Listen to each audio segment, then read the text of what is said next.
पहले बल्लेबाजी करते हुए टीम डेविड और लियाम लिविंगस्टोन की ताबड़तोड़ बल्लेबाजी ने गुजरात के गेंदबाजों को बुरी तरह धोया और दिखा दिए तारे। लेकिन फिर इसके बाद लक्ष्य का पीछा करने उतरे जॉस बटलर और साई सुदर्शन ने चिन्नास्वामी में आकर बेंगलुरु की उड़ा दी धज्जियां और अंतिम ओवर में पलट डाला पूरा मैच, जिसे देखकर विराट कोहली भी हो गए हैरान। जी हाँ, आपको इस वीडियो में दिखाने जा रहे हैं आज के सांस रोक देने वाले बेंगलुरु और गुजरात रोमांचक महामुकाबले की पूरी हाईलाइट। तो अंत तक वीडियो जरूर देखिएगा। लेकिन इससे पहले अगर आपको भी गुजरात और बेंगलुरु के बीच खेला गया IPL का 14वां मुकाबला पसंद आया हो तो इस वीडियो को दिल से एक लाइक जरूर करें। नमस्कार दोस्तों, IPL 2025 का 14वां और अब तक का सबसे रोमांचक सांसों को रोक देने वाला महामुकाबला आज IPL इतिहास की दो बड़ी टीमें रॉयल चैलेंजर्स बेंगलुरु और गुजरात टाइटंस के बीच एम चिन्नास्वामी स्टेडियम बेंगलुरु में खेला गया। ऐसे में मुकाबले की शुरुआत हुई गुजरात के टॉस जीतने को लेकर। जी हाँ, आज के इस रोंगटे खड़े कर देने वाले महामुकाबले में कप्तान शुभमन गिल ने टॉस जीता और पहले गेंदबाजी करने का फैसला किया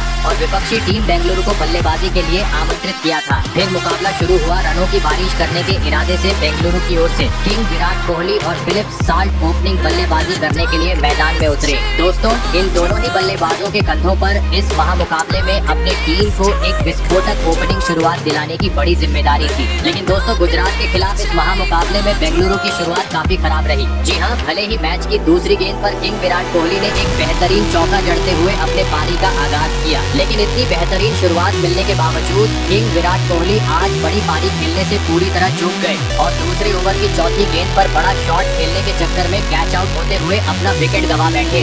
आपको बता दें, विराट कोहली आज टीम के लिए मात्र 7 ही रन बना सके। ऐसे में जल्दी ही पहला झटका लग जाने के बाद अब मैदान में उतरे देवदत्त पडिक्कल और आते ही एक बेहतरीन चौका लगाते हुए उन्होंने अपना खाता खोला। लेकिन दोस्तों, गुजरात की घातक गेंदबाजी के सामने देवदत्त पडिक्कल भी ज्यादा वक्त तक क्रीज पर नहीं टिक पाए और एक ओवर बाद ही मोहम्मद सिराज की तूफानी गेंद पर सीधा क्लीन बोल्ड होते हुए पवेलियन का रास्ता नाप लिए। आपको बता दें, मोहम्मद सिराज ने पडिक्कल को महज 4 रन के निजी स्कोर पर पवेलियन भेजा। ऐसे में 3 ओवर के भीतर ही 2 बड़े बल्लेबाज पवेलियन लौट जाने के बाद अब बेंगलुरु की ओर से मैदान में उतरे कप्तान रजत पाटीदार। दोस्तों, गुजरात के घातक गेंदबाजों का सामना आज बेंगलुरु के दोनों ही बल्लेबाजों को करना पड़ रहा था। जी हाँ, क्योंकि पावर प्ले होने के बावजूद मैदान में मौजूद रजत पाटीदार और फिलिप्स साल्ट बड़ा शॉट खेलने में सफल नहीं हो पा रहे थे और काफी धीमी गति से बेंगलुरु आगे बढ़ती जा रही थी। लेकिन दोस्तों, तभी 5वें ओवर की दूसरी गेंद पर फिलिप्स साल्ट का असली रंग देखने को मिला, जहां पर उन्होंने मोहम्मद सिराज के खिलाफ गेंद को सीधा स्टेडियम पार पहुंचा दिया। परंतु दोस्तों, मोहम्मद सिराज को यह पसंद नहीं आया और अगले ही गेंद पर मोहम्मद सिराज ने फिलिप्स साल्ट को सीधा क्लीन बोल्ड करते हुए बेंगलुरु को पावर प्ले में ही तीसरा झटका दे दिया। आपको बता दें, फिलिप्स साल्ट 14 रन बनाकर आउट हुए। फिर गुजरात के गेंदबाजों का सामना करने मैदान में उतरे लियाम लिविंगस्टोन। बता दूं, खराब शुरुआत के चलते बेंगलुरु आज पावर प्ले के 6 ओवर का खेल खत्म होने तक मात्र 38 रन ही स्कोर बोर्ड पर लगाने में सफल हो पाई थी। दोस्तों, भले ही बेंगलुरु के बल्लेबाज पावर प्ले में जैसी चाहिए वैसी शुरुआत आज टीम को नहीं दिला सके थे, लेकिन गुजरात के सामने एक बड़ा लक्ष्य खड़ा करना था। तो अब मैदान में मौजूद कप्तान रजत पाटीदार और नए बल्लेबाज लियाम लिविंगस्टोन को अपने जिम्मेदारी को समझते हुए बड़ी पारी खेलना जरूरी था। लेकिन दोस्तों, बेंगलुरु का विकेट गिरने का सिलसिला रुकने का नाम ही नहीं ले रहा था। जी हाँ, क्योंकि पावर प्ले के बाद अगले ही ओवर में बेंगलुरु को और एक बड़े झटके का सामना करना पड़ा और इस बार गुजरात के तेज तर्रार गेंदबाजों का शिकार बने कप्तान रजत पाटीदार। आपको बता दें, ईशांत शर्मा ने रजत पाटीदार को 12 रनों पर पवेलियन भेजा। दोस्तों, Phillips Salt king Virat Kohli और कप्तान रजत पाटीदार के आउट होने के चलते बेंगलुरु अब काफी ज्यादा दबाव में आ चुकी थी, क्योंकि अभी तक 50 रन भी स्कोर बोर्ड पर नहीं लगे थे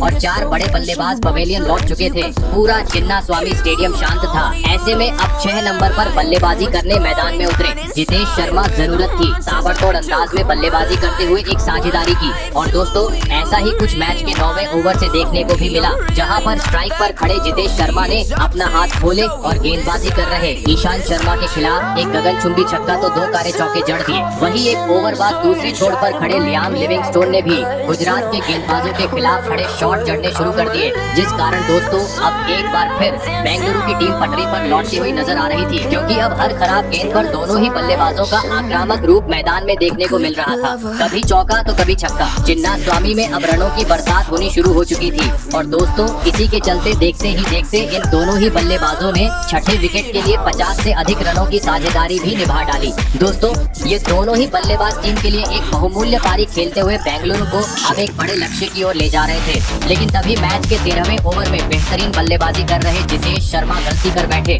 और गेंदबाजी कर रहे साई किशोर के खिलाफ आगे बढ़कर बड़ा शॉट खेलने के चक्कर में राहुल तेवतिया के हाथों कैच आउट हो गए। आपको बता दें जितेश शर्मा 21 गेंद में 33 रन की पारी खेल आउट हुए। दोस्तों जितेश शर्मा के विकेट के साथ अब बेंगलुरु का आधा बल्लेबाजी क्रम सरेंडर हो चुका था।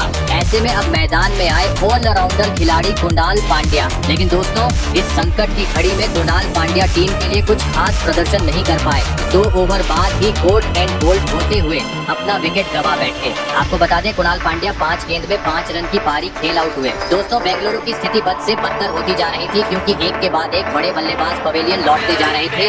ऐसे में अब मैदान में उतरे धमाकेदार बल्लेबाज टीम डेविड अब मात्र अंतिम 5 ओवर का खेल बाकी था, जिस कारण हर गेंद को सीमा रेखा के पार पहुंचना जरूरी था। और दोस्तों ऐसा ही कुछ 16वें ओवर में देखने को भी मिला, जहां पर दोनों ही बल्लेबाजों ने गेंदबाजी करने आए राशिद खान की बुरी तरह पिटाई कर दी और इस ओवर में एक गगनचुंबी छक्का और एक करारा चौका जड़ते हुए 14 रन बटोर डाले। लेकिन दोस्तों असली मजा मैच के 18वें ओवर में देखने को मिला, जहां पर स्ट्राइक पर खड़े बल्लेबाज लियाम लिविंगस्टोन ने आतंक मचा दिया और अपनी धुआंधार बल्लेबाजी के बदौलत लगातार 3 गेंद पर 3 गगनचुंबी छक्के जड़ते हुए वह 40 गेंद में गुजरात के खिलाफ अपना तूफानी 50 जड़ दिया। दोस्तों अंत के ओवरों में अब चिन्नास्वामी में पूरा स्टेडियम बेंगलुरु के नाम से गूंज उठा था, क्योंकि रनों की बौछार अब हर ओवर में देखने को मिल रही थी। लेकिन तभी 19वें ओवर में टीम के लिए बहुमूल्य पारी खेल रहे लियाम लिविंगस्टोन अपना धैर्य खो बैठे और विकेट कीपर के हाथों कैच आउट होते हुए अपना विकेट गवा बैठे। आपको बता दें लियाम लिविंगस्टोन 14 रन की शानदार पारी खेल आउट हुए,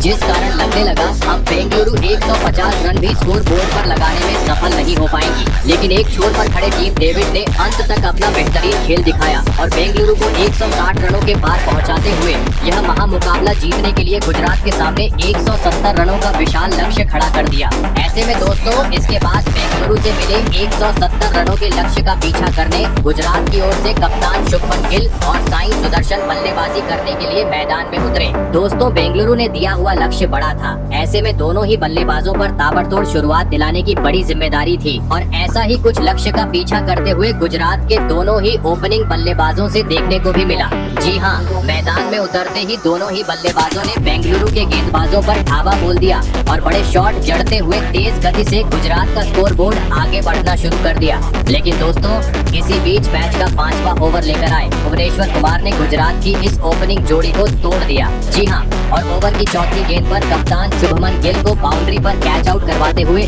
गुजरात को पहला झटका दे दिया। आपको बता दें शुभमन गिल 14 रन बनाकर आउट हुए। ऐसे में अब 3 नंबर पर बल्लेबाजी करने मैदान में उतरे विस्फोटक बल्लेबाज जोस बटलर। आपको बता दूं अच्छी शुरुआत के बावजूद गुजरात ने आज पावर प्ले के पहले 6 ओवर में 42 रन ही स्कोर बोर्ड पर लगा पाई थी। दोस्तों बेंगलुरु ने दिया हुआ लक्ष्य बड़ा था, ऐसे में पावर प्ले के बाद अब मैदान में मौजूद जोस बटलर और साई सुदर्शन को टीम के लिए एक बहुमूल्य पारी खेलते हुए तेज गति से स्कोर बोर्ड को आगे बढ़ाना जरूरी था। और दोस्तों आखिरकार इसकी झलकियां देखने को मिली मैच के 9वें ओवर में, जहां पर स्ट्राइक पर खड़े बल्लेबाज बटलर ने आतंक मचा दिया और गेंदबाजी करने आए रसिकदार के परखच्चे उड़ाते हुए इस ओवर में 2 गगनचुंबी छक्के और 1 करारा चौके की मदद से 18 रन बटोर डाले।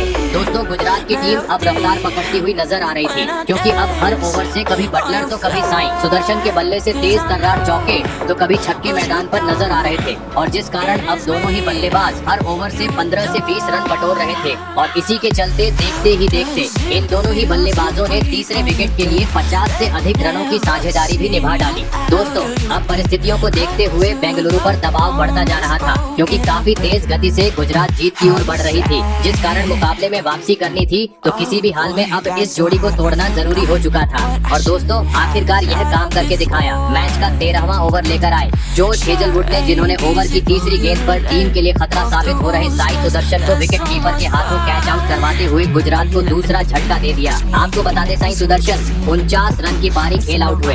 ऐसे में 2 बड़े बल्लेबाज पवेलियन लौट जाने के बाद अब इम्पैक्ट प्लेयर के रूप में मैदान में उतरे शर्पेन रदरफोर्ड और आते ही एक गगनचुंबी छक्के के साथ उन्होंने अपना खाता खोला। वहीं 2 ओवर बाद सेट बल्लेबाज जॉस बटलर ने एक बार फिर मैदान में आतंक मचा दिया और गेंदबाजी कर रहे लियाम लिविंगस्टोन के खिलाफ लगातार 2 गेंद में 2 गगनचुंबी छक्के जड़ते हुए बेंगलुरु के खिलाफ अपना तूफानी 50 जड़ दिया। दोस्तों पूरी तरीके से गुजरात अब बेंगलुरु पर हावी हो चुकी थी, क्योंकि अब अंतिम 24 गेंद पर गुजरात को जीत के लिए मात्र 29 रनों की जरूरत थी। लेकिन दोस्तों 17वें ओवर में बेहतरीन गेंदबाजी देखने को मिली और गुजरात के बल्लेबाज मात्र 7 ही रन बना पाए। आपको बता दें इस ओवर में गुजरात की ओर से शरफेन रदरफोर्ड ने एक गगनचुंबी छक्का जड़ा। ऐसे में अब अंतिम 18 गेंद पर 20 रनों की जरूरत थी। लग रहा था अंतिम गेंद तक रोमांचक मुकाबला देखने को मिलेगा, लेकिन दोस्तों 18वें ओवर में स्ट्राइक पर खड़े बल्लेबाज बटलर ने अपना असली रंग दिखा दिया और इस ओवर में 2 गगनचुंबी छक्के। तो इसके बाद अंतिम 6 रन शरफेन रदरफोर्ड ने बना लिए